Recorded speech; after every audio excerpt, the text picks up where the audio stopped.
Todo empezó con una caja roja. No mires raro, no era una caja cualquiera. Era pequeña, de esas que caben en una mano, con una textura terciopelada y un cierre dorado que parecía decir, aquí dentro hay algo que no deberías ver. La encontré por casualidad, si es que existe tal cosa, una mañana de martes, cuando me pidieron recoger unas cosas de mi coche porque iban a multarme por tenerlo en doble fila. Al abrir el maletero, entre bolsas de deporte, la compra de Mercadona y los juguetes de nuestra hija, vi la caja. No estaba escondida ni nada. Simplemente, ahí. Roja. Intensa.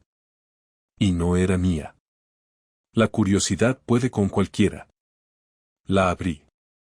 Dentro había 2 entradas de tren, Madrid-Valencia, ida y vuelta. Las fechas, del fin de semana anterior. Ni Marta ni yo habíamos estado en Madrid.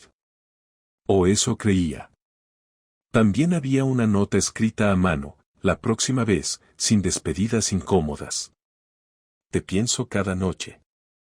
Y una cadena de oro con una inicial colgando. La M no era de Marta. Era una B. Se me heló el cuerpo, pero no por el contenido. Fue por el momento exacto en que escuché su voz detrás de mí. ¿Qué haces? Era Marta. Me giré despacio, cerrando la caja con disimulo como si fuera una bomba. Estaba ordenando esto, me llamaron los de la grúa, mentí rápido. Marta me miró con esa cara que solo usan los que llevan una mentira entre los dientes. Me sonrió. Pero era la sonrisa de una actriz. Una que sabe que ya la pillaron, pero aún no se decide a salirse del personaje. Y en ese instante, supe que algo muy feo estaba por salir a la luz. No era un simple desliz. No era un mensaje extraño en el móvil o un perfume desconocido. Era otra vida. Una que ella vivía sin mí. Después de ese momento en el garaje, empecé a mirarla distinto. No dije nada. Cerré la caja con cuidado, la guardé entre unas bolsas vacías de la compra y volví a cerrar el maletero como si no hubiera pasado nada. Ella me siguió con la mirada y no hizo ni una pregunta más. Se subió al coche y puso la radio como si estuviéramos yendo al parque con la niña. Pero esa caja ya no se me salía de la cabeza. Me pasé el día repasando lo que había visto. Las entradas de tren no eran para un viaje futuro. Ya había pasado. Fin de semana anterior.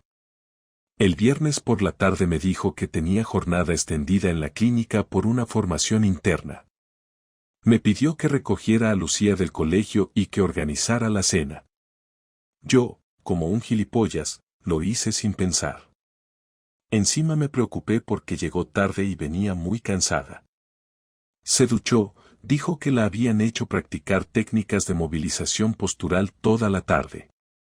Ahora sé que probablemente practicó otra cosa. Y no era con un paciente.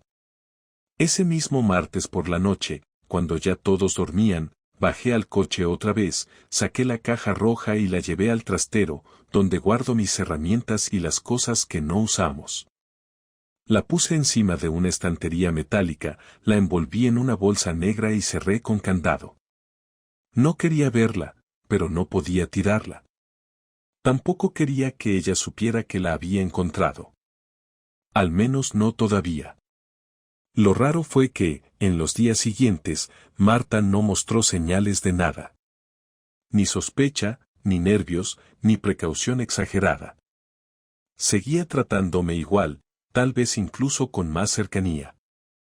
Me trajo café 2 mañanas seguidas, me acarició el cuello al pasar por detrás mientras trabajaba en el ordenador, me preguntó por un diseño que tenía pendiente para un cliente. Pero yo ya no podía conectar. Todo lo que me decía sonaba falso, como si estuviera actuando. Empecé a pensar que lo peor no era que me estuviera engañando. Lo peor era lo natural que le salía. El viernes, exactamente una semana después de aquel supuesto curso en la clínica, decidí probar algo. Le pregunté casualmente por la formación, por si era un evento recurrente o algo puntual. Ella me miró, dejó la taza sobre la mesa y me dijo que no, que solo fue ese viernes, y que fue un coñazo. Dijo que la ponente era una señora que hablaba lento y que no dejaba practicar nada. Se lo había inventado todo. Ni siquiera se había molestado en crear una mentira más difícil de desmontar. Eso me dolió aún más.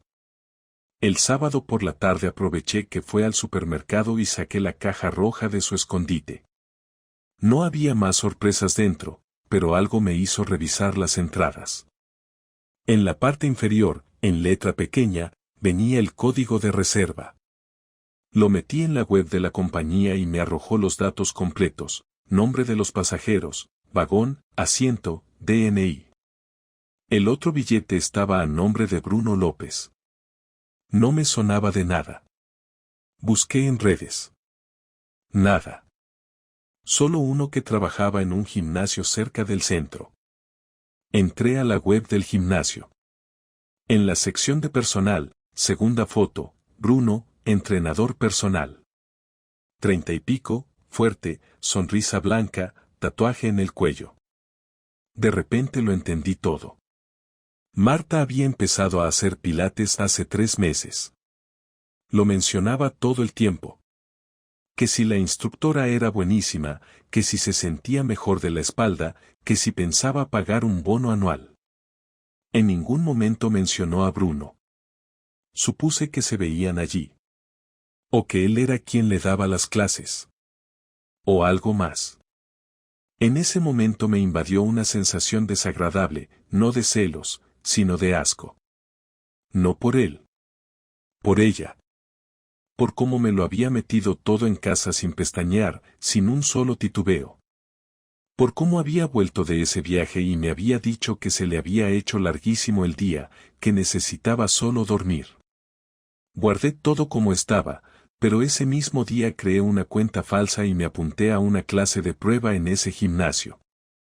Puse otro nombre, otra dirección de correo, usé el número de teléfono del trabajo. Me asignaron el día lunes por la mañana, con Bruno. No pensé ni por un segundo en cancelar. Necesitaba verlo con mis propios ojos. Cuando llegué al gimnasio, me recibió una recepcionista simpática que me pidió los datos. Me dio una toalla y me señaló la sala. Entré con el grupo. Bruno estaba al frente, dando indicaciones. Llevaba una camiseta negra ajustada y pantalones deportivos. No me reconoció, por supuesto. Durante la clase, se acercó varias veces a algunos alumnos, los corregía, los guiaba con las manos. A mí apenas me dirigió una mirada. No pasó nada raro. Pero al final de la clase, vi lo que necesitaba ver. Marta. Entró por una puerta lateral, llevaba ropa de entrenamiento, hablaba por el móvil. Se acercó a Bruno, le tocó el hombro desde atrás. Él sonrió, le dijo algo al oído y ella le respondió con una sonrisa idéntica a la que me dedicaba a mí cuando quería algo. No se besaron, no se abrazaron. Solo esa interacción bastó. No era la típica sonrisa de dos conocidos. Era complicidad. Era intimidad. Salí del gimnasio con la certeza que necesitaba. Ahora sí, estaba seguro. No me lo imaginaba. No estaba exagerando. Mi mujer tenía algo con ese tipo. Y no era solo físico. Había una historia detrás. Y yo, sin saberlo, llevaba meses siendo el extra de una película que no me habían invitado a ver. No esperé mucho. Esa misma noche, después de que Marta se duchara y se metiera en la cama, me senté en la mesa del salón con una cerveza que ni siquiera quería tomar. La dejé ahí, sin tocarla, y esperé a que el silencio se apoderara de la casa. Lucía dormía, Marta se había acostado diciendo que tenía dolor de cabeza, y yo sabía que no iba a dormir ni aunque me metiera en un tanque de sedantes. Subí, abrí la puerta de nuestra habitación con la calma más antinatural que he sentido, y ella, medio dormida, apenas levantó la cabeza. Me senté en la esquina de la cama, sin quitarme los zapatos. ¿Quién es Bruno? No fue una pregunta violenta, ni gritada. Fue directa, seca, como una descarga eléctrica. Marta se incorporó de golpe, como si el nombre la hubiera golpeado en la cara. No intentó hacerse la tonta, no preguntó quién, ni fingió desconocimiento. Solo se quedó mirándome, como si estuviera calculando cuánto sabía. ¿Por qué preguntas eso? ¿Por qué lo vi? Vi cómo te miraba. Vi cómo lo tocaste. Y encontré la caja roja. Las entradas. La nota. Todo. Así que te lo pregunto solo una vez más. ¿Quién es Bruno? Marta no habló de inmediato. Respiró hondo, se bajó de la cama, se puso la bata. Caminó de un lado a otro como si estuviera decidiendo si confesar o huir. Al final, se sentó en la silla frente al tocador y se quedó mirando al suelo. Es un error. No me digas que fue un error, le corté antes de que siguiera. No soy idiota. No te equivocaste de persona. Compraste billetes. Te fuiste un fin de semana entero con él. No fue un tropiezo. Fue un plan. Tienes razón. Fue un plan. Y no iba a contártelo nunca porque no sabía cómo ni por qué empecé con esto. No fue solo sexo, si es lo que te estás preguntando. No empezó con un polvo rápido. Empezó porque me sentía apagada. No por ti, no es que tú hicieras algo mal. Simplemente, me fui cansando de todo. De la casa, de la rutina, de levantarme cada día sabiendo exactamente cómo iba a terminar. Y Bruno apareció en medio de eso. No lo busqué. Me encontró. ¿Y decidiste subirte a un tren con él? No fue como lo estás pintando. Entonces, ¿cómo fue? Fue lo que necesitaba. No para reemplazarte. Ni para dejarte. Lo necesitaba para no sentirme muerta por dentro. No estoy diciendo que esté bien. Estoy diciendo que me pasó. ¿Cuánto tiempo? Desde abril. 2 meses. ¿Y te sigues viendo con él? No. ¿Por decisión tuya o suya? Mía. Se estaba poniendo todo muy serio. Y yo no quiero una relación con él. Solo necesitaba escapar un poco. ¿Escapar de qué? ¿De mí? De todo. De ser madre, esposa, trabajadora, cuidadora. Quería ser alguien que no tuviera una etiqueta colgada todo el día. Me quedé en silencio. No sabía si quería gritarle o llorar. Me dolía más la frialdad con la que hablaba que la traición en sí. No tenía remordimiento.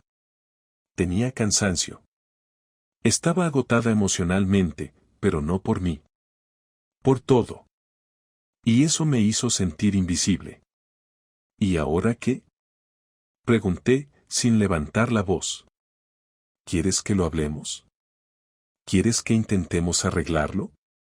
¿O solo estás esperando que yo tome la decisión para no ensuciarte las manos? Ella me miró por primera vez desde que empezó la conversación. No con rabia, ni con miedo. Con tristeza. Esa tristeza jodida que uno no puede fingir. No sé qué quiero, Javi. No quiero divorciarme. No quiero romperle la vida a Lucía. No quiero perder lo que tenemos, pero tampoco quiero seguir fingiendo que estoy bien cuando no lo estoy. No estoy hecha para este tipo de vida. Creía que sí, pero no. Me abruma. Me ahoga. ¿Y qué se supone que debo hacer yo con eso? No lo sé. Pero sé que no quiero pelear contigo. No te odio. No me has hecho daño. No me has fallado. Te fallé yo. ¿Quieres que me quede aquí mientras tú decides si quieres seguir conmigo? No. Pero tampoco quiero que te vayas. ¿Entonces? No tengo respuesta. Me levanté sin decir más. Salí de la habitación. Cerré la puerta despacio. Esa noche dormí en el sofá. No por rabia, sino porque no podía compartir el mismo colchón con alguien que me había sacado de su vida mientras sonreía en la cena. Mientras veía películas conmigo. Mientras besaba a nuestra hija y me decía te quiero por la noche como si nada hubiera cambiado. Al día siguiente, se despertó antes que yo, preparó el desayuno, y no dijo ni una palabra. Era como si todo lo que había pasado la noche anterior hubiese sido un mal sueño. Pero yo ya no podía hacer de cuenta que no sabía nada. Porque ahora sabía todo. Y no hay vuelta atrás cuando escuchas a la persona que más querés decirte que no sabe si quiere estar contigo. No me fui enseguida porque no sabía cómo hacerlo. No por miedo a estar solo ni por apego a ella, sino porque necesitaba un plan que doliera más que simplemente marcharme con una mochila. No quería romper el matrimonio, quería que ella lo viera hundirse desde adentro, que sintiera cómo se ven las ruinas cuando el responsable no es otro que uno mismo. Esa semana fingí. Fingí mucho. Empecé por lo simple, me despertaba antes que ella, le preparaba café, dejaba que fuera a trabajar sin preguntas ni miradas raras. Me ofrecía a llevar a Lucía al cole, me mostraba más colaborador que nunca. Todo era tranquilo, casi ideal. Pero por dentro estaba afinando cada pieza de lo que iba a ser mi salida. Un amigo de la universidad, Luis, tiene una pequeña agencia de detectives. Nunca pensé que tendría que llamarlo. Me dio vergüenza marcar su número, pero cuando contestó, solo le dije que necesitaba pruebas. No para denunciar a nadie, ni para llevar a Bruno ante un juez, sino para dejar constancia escrita, gráfica y documentada de quién era Marta realmente cuando pensaba que nadie la estaba mirando. Le pasé la dirección del gimnasio, las horas aproximadas a las que iba, y el nombre del tipo. Me dijo que era pan comido. Me ofreció tarifas, servicios, paquetes completos. Le pedí lo más simple, seguimiento y grabaciones. No quería sangre. Solo un poco de verdad para exponer. Durante 3 días, Marta mantuvo el guión. Volvía del trabajo diciendo que estaba agotada, se duchaba, cenaba conmigo y con Lucía, y se iba a la cama sin más. No hablábamos del tema. Tampoco discutíamos. Había un acuerdo silencioso de no tocarnos emocionalmente, de mantenernos en ese espacio gris donde nadie pregunta y nadie responde. Hasta que llegó el jueves. Luis me escribió un mensaje a las 8 de la tarde. Hoy fue el día. Me adjuntó un archivo comprimido y una nota, tenías razón. Ella sigue viéndolo. No sé si hay sexo, pero el nivel de confianza entre ellos es obvio. Me encerré en mi despacho, abrí el archivo, y vi las fotos. Ella saliendo del gimnasio con Bruno, caminando juntos hacia su coche, deteniéndose para hablar frente al bar que está justo al lado. Una imagen la mostraba apoyando la mano en su pecho mientras él le decía algo al oído. Otra, peor, era de ella entrando en el coche de él. Luis escribió que estuvieron allí dentro al menos 30 minutos. Nada más. Nada gráfico. Solo el tipo de cosas que te parten porque son silenciosas, porque no necesitan contacto explícito para gritarte en la cara que te están reemplazando. No dormí esa noche. Pero no lloré. Me puse a trabajar. Preparé una carta. No una de disculpas ni de despedida. Una carta práctica, como todo lo que iba a hacer a partir de ahora. En ella detallaba todo lo que había hecho desde que descubrí la caja roja, los movimientos de ella, mis decisiones, el porqué de mi distanciamiento. Le decía que no pensaba quedarme para ver cómo se deterioraba todo a cámara lenta, que no era mi intención ser el espectador de su transición hacia una vida nueva donde yo no encajaba. Le pedía que no intentara explicarme más, que ya no necesitaba sus palabras. Que la única conversación posible sería con el abogado que estaba preparando el reparto de bienes. Imprimí 3 copias. Una para ella, una para mí, y otra para su madre. Sabía que iba a correr a ella buscando apoyo. El viernes a la mañana fue como cualquier otro. Lucía se fue al cole con su mochila, Marta salió al trabajo con su bolso al hombro, y yo me quedé en casa limpiando un poco. Pero lo que realmente hice fue empacar. No lo esencial. Lo necesario para no volver. Ropa, ordenador, documentos, mi pasaporte, la cámara, los discos duros. Dejé todo lo demás. No me importaba si se lo quedaba. Preparé las 3 copias de la carta, las metí en sobres distintos y los dejé sobre la mesa de la cocina junto con las llaves de casa. Uno decía para Marta, el otro para la abogada y el tercero para tu madre. Después de eso, llamé a mi hermana en Madrid. Le conté todo. Me ofreció su casa sin dudarlo. Tomé un tren esa misma tarde. No le dije a Marta que me iba. No le escribí. No la llamé. No esperé a que volviera. Quería que leyera esa carta sola, sin nadie que la mirara a la cara mientras lo hacía. Esa noche dormí en casa de mi hermana, en el sofá. No pegué un ojo, pero al menos no sentí el peso de la mentira flotando en el pasillo. Al día siguiente me llegaron los primeros mensajes. No de Marta. De su madre. Me decía que había sido innecesario todo eso, que estábamos pasando una mala racha y que yo debía tener paciencia. Respondí con una frase, lee la carta, no me busques. Luego sí, Marta escribió. Primero fue un ¿dónde estás? Luego, esto es en serio, y más tarde, no podés hacer esto sin hablarlo. No le respondí ninguno. Cerré la sesión del correo, lo que es un número, y me fui a caminar por el Retiro con mi hermana. Me ofreció una caña. Dije que sí. Y por primera vez en semanas, no sentí nada. Ni tristeza, ni rabia, ni alivio. Solo eso. Nada. Y por algún motivo, eso me pareció más justo que todo lo demás.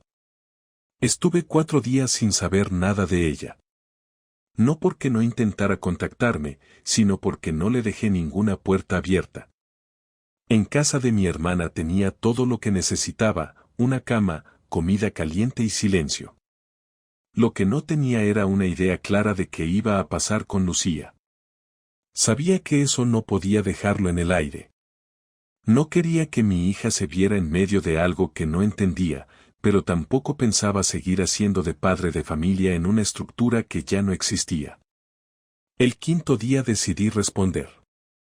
Marta me escribió otra vez, esta vez un mensaje más largo, uno que se notaba que había leído varias veces antes de enviarlo.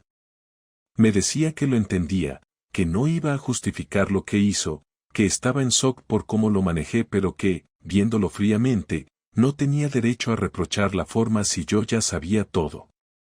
Decía que estaba dispuesta a hablar, que necesitaba entender si esto era definitivo o si había espacio para rehacer algo desde la verdad. No mencionó a Bruno. No mencionó la carta. Solo hablaba de mí, de lo que yo quería, de si todavía quedaba algo. Le respondí con una frase, nos vemos el viernes a las 6 en el bar de la esquina del colegio. Quiero hablar de Lucía. El viernes llegué puntual. Marta estaba ahí desde antes. Había pedido un té. No llevaba maquillaje. Se notaba cansada. Se notaba golpeada. No nos dimos la mano, no nos saludamos con beso. Me senté frente a ella y no perdimos tiempo con cortesía. ¿Estás bien? Me preguntó. Sí. ¿Y vos? No. Pero no importa. Tomó un sorbo de su té. ¿Viniste solo para hablar de Lucía? Sí. Lo demás ya está dicho. La carta lo explica todo. Lo leí. Lo leí muchas veces. No dormí esa noche. Yo tampoco dormí muchas noches antes de eso. Marta bajó la mirada. No lloró. No lo intentó. Solo se quedó ahí, procesando el peso de mis palabras. Yo tampoco estaba buscando consuelo. No había ido para buscar una reconciliación ni para confirmar que había tomado la decisión correcta. Fui a hablar de mi hija. No quiero hacer de esto una pelea legal. Pero tampoco quiero que sigas fingiendo que todo está igual con ella. Tarde o temprano, Lucía va a notar que algo cambió. Ya lo notó. Me preguntó por qué no volvías. Le dije que estabas trabajando en otro lado por unos días. Eso no va a durar mucho. Lo sabe. Y lo va a seguir sabiendo. Así que tenemos que decidir qué le vamos a decir. Quiero que lo hagamos juntos. Bien. Entonces el domingo, después del almuerzo, vamos a sentarnos los tres y le vamos a decir que mamá y papá van a vivir en casas distintas, que la vamos a seguir cuidando igual, pero que no vamos a dormir en la misma casa. ¿Crees que prepare yo lo que vamos a decir? No. Quiero que lo digamos sin guión. Que sea honesto. Pero sin detalles. Sin hablar de Bruno. Ni de nada que la haga elegir entre uno y otro. Nunca le haría eso. Y tampoco quiero que crezca con la idea de que su madre destruyó todo. Yo tampoco. Pero no voy a ser cómplice de una mentira. Lo que pasó, pasó. Y si con el tiempo ella pregunta más, ya veremos cómo lo manejamos. Pero ahora necesita saber que lo que tenía como familia ya no es lo mismo. ¿Y después de eso? Después yo voy a organizar un régimen para verla. Me voy a quedar en Madrid un tiempo. Pero puedo venir los fines de semana, llevarla, traerla, pasar tiempo con ella. No voy a desaparecer. ¿Y si ella quiere quedarse contigo más tiempo? No le voy a llenar la cabeza. No quiero que se convierta en una competencia. Si ella lo pide, lo hablamos. Pero no voy a hacer presión. ¿Y el colegio? Sigue igual. Está bien ahí. No vamos a moverla de entorno. Vos tenés tu trabajo, tus horarios. Yo tengo flexibilidad. Arreglamos lo que haga falta para que no le falte nada. No sé si puedo con esto, Javi. Yo tampoco sabía si podía con lo tuyo. Y sin embargo acá estoy. Haciendo lo que hay que hacer. Se hizo un silencio largo. No incómodo, solo largo. Como si los dos supiéramos que esa era la última conversación real que íbamos a tener como pareja. Marta se quedó mirando por la ventana, respirando con dificultad. Parecía al borde de decir algo más, pero no lo hizo. No le pregunté si seguía viendo a Bruno. No me interesaba. No era relevante para lo que quedaba por delante. Esa parte de la historia ya estaba cerrada para mí. Entonces quedamos así, dije al terminar mi café. El domingo a las 2. En casa. Voy a preparar algo liviano. No creo que tenga hambre. No es una comida. Es una conversación. No hace falta fingir normalidad. Nos levantamos al mismo tiempo. Caminamos hacia la salida sin tocarnos, sin palabras extras. No hubo intentos de reconciliación, ni súplicas, ni preguntas sin respuesta. Cada uno se fue por su lado. Marta hacia la clínica. Yo hacia la estación. Y por primera vez, sentí que el dolor se estaba convirtiendo en rutina.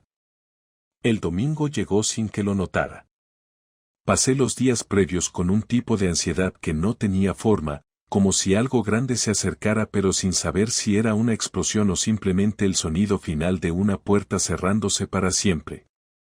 Llegué a Valencia cerca del mediodía y fui directo al piso. No había nostalgia ni afecto por volver. Subí las escaleras con la misma cara con la que uno sube a la oficina cuando sabe que hay problemas esperando. Marta me abrió sin decir palabra, solo me hizo un gesto con la cabeza y se apartó. En la mesa ya había comida servida, cosas sencillas, y Lucía estaba sentada jugando con una tablet. Cuando me vio, sonrió. Esa fue la única sonrisa genuina de todo el día. Me acerqué, la besé en la frente, le pregunté cómo estaba.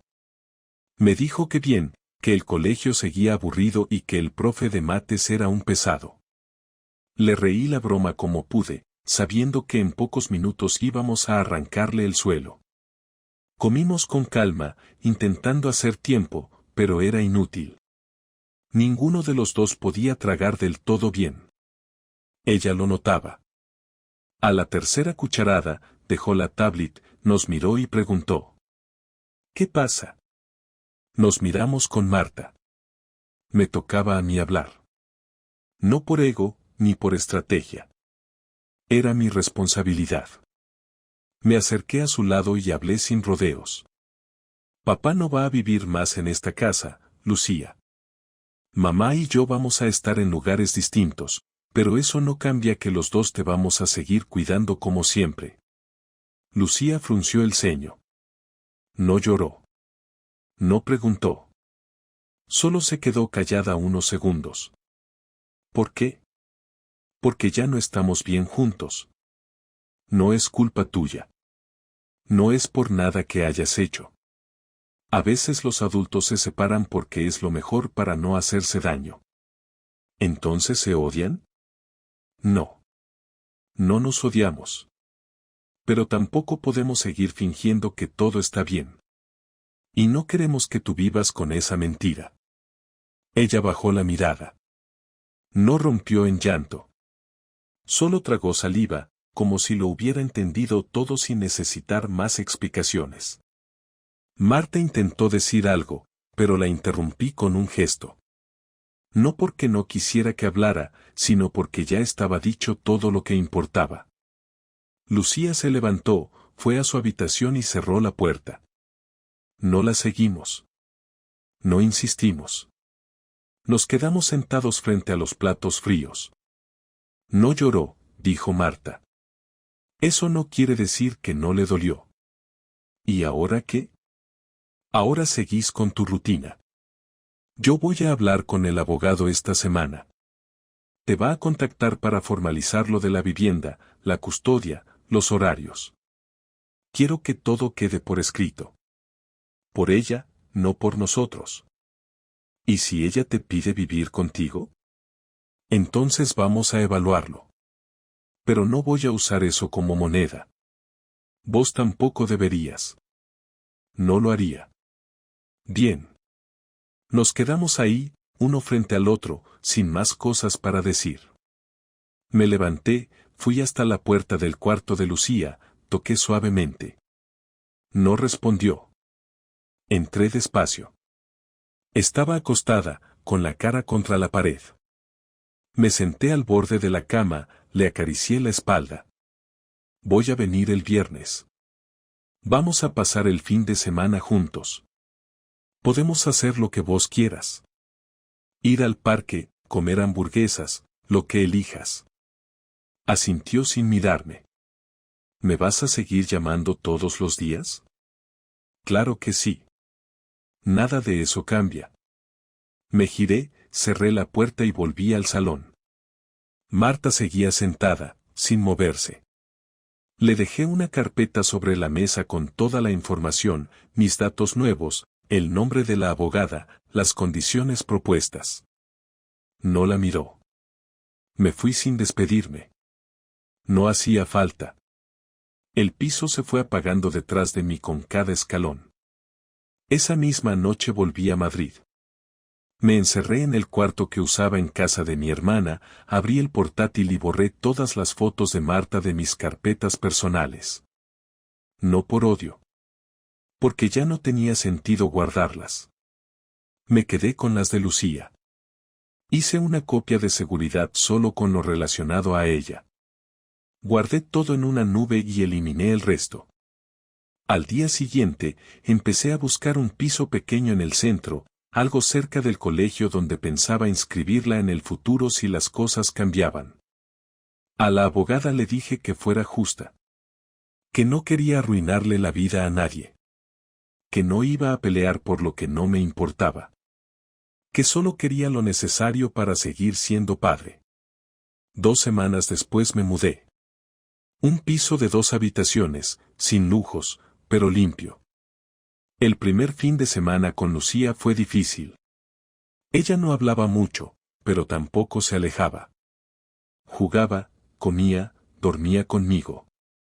Cuando se fue el domingo, me abrazó fuerte y me pidió que no cambiara. Le prometí que no iba a hacerlo. Y no pienso hacerlo. Lo que tuve con Marta terminó.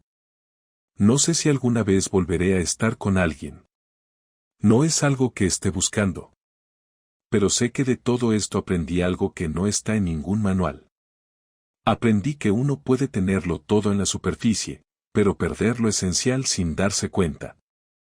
Aprendí que el amor no se sostiene solo con recuerdos ni con excusas. Y sobre todo, aprendí que hay momentos en los que el silencio duele más que cualquier palabra, y que si alguien te mira a los ojos y no es capaz de elegirte, entonces ya no hay nada más que esperar.